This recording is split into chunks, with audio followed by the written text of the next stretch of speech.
we were talking divergence of velocity, which is denoted as del of v, and there is an expression that is written like d by dt plus d by dx and other similar terms that we write for these things, and they were shown on the earlier slide. So we continue that, and actually they come from the consideration of a small control volume that is considered its position or change in its position from time t1 to t2. So the moving control volume, we have tried to show here a picture here, and this is considered for different times t1 and t2, and we try to see the divergence of velocity. Now here, if there is a small infinitesimal surface area denoted by ds, and there is a unit vector n which is normal to this surface, and the v is the velocity vector, we try to see the changes that occur in it. The volume that is swept by the elemental area ds during the time interval dt can be written as, so this is the delta v with a cross, means that we are talking about the change in volume of the fluid that is moving, and this is not velocity. When we want to write velocity, then velocity is written here as vector v, as you can see. So this is equal to v dot delta t. Delta t is a small change in time in the direction of n, the unit vector, times ds, the infinitesimal surface area. And then this can be written as v times delta t dot ds. Note that depending upon the orientation of the surface element, dv could be positive or negative, because the fluid coming in, coming out, and similarly the change in velocity will be coming in, coming out, so it can have negative sign or positive sign, which reflects only the direction in which the flow is taken.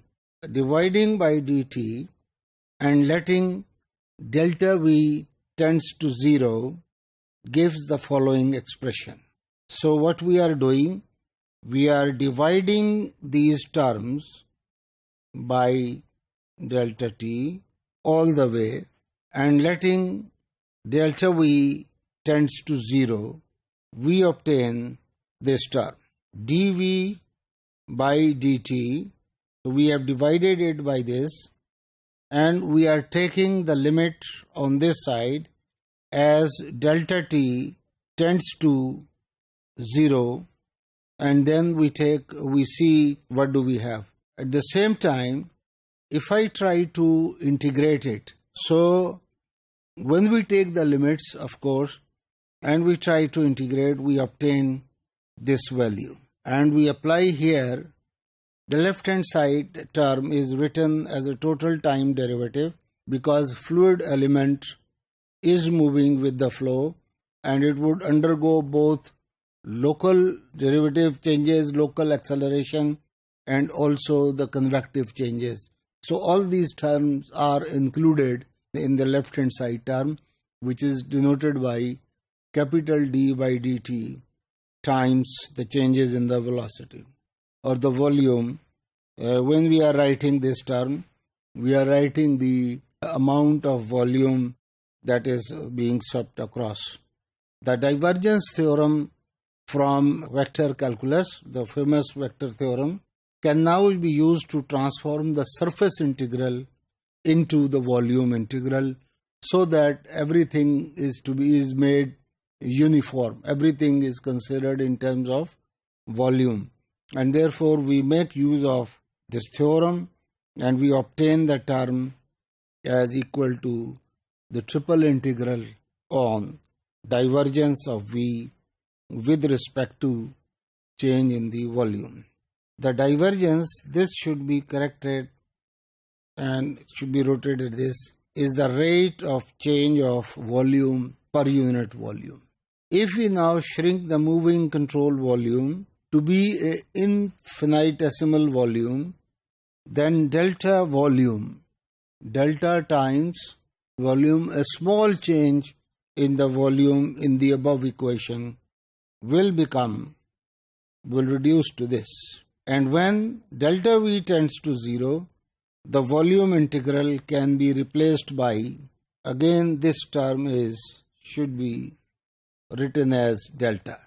So this encircled term is supposed to be a small change in volume, and you are all familiar that it is denoted by this Greek alphabet delta into volume, as we use in our calculus terms in small changes, infinitesimal changes in different variables.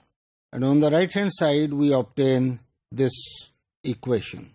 The divergence, again this should be this one, the divergence of this is the rate of volume of per unit volume. Differential analysis of fluid flow, we continue with the same topic because we are trying to determine the continuity equation by using this equation.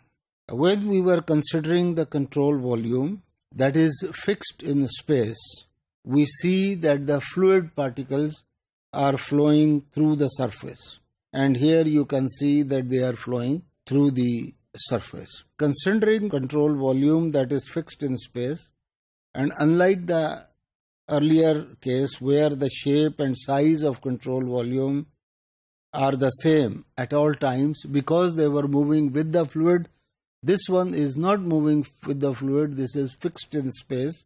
Therefore, the conservation of mass can be stated as the net rate of outflow of mass from CV through the surface, and therefore that should be equal to the time rate of decrease of mass inside CV.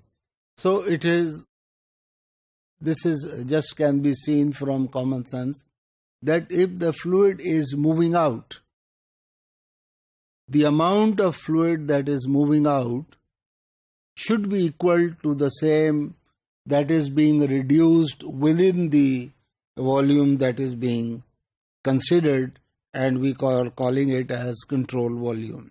The net outflow of mass from the control volume therefore can be written as rho into V into ds, which is equal to this, and note that ds, the small change in the surface S, by convention is always pointing outwards. Therefore, V dot ds can be positive or negative depending upon the direction of the velocity and the surface element.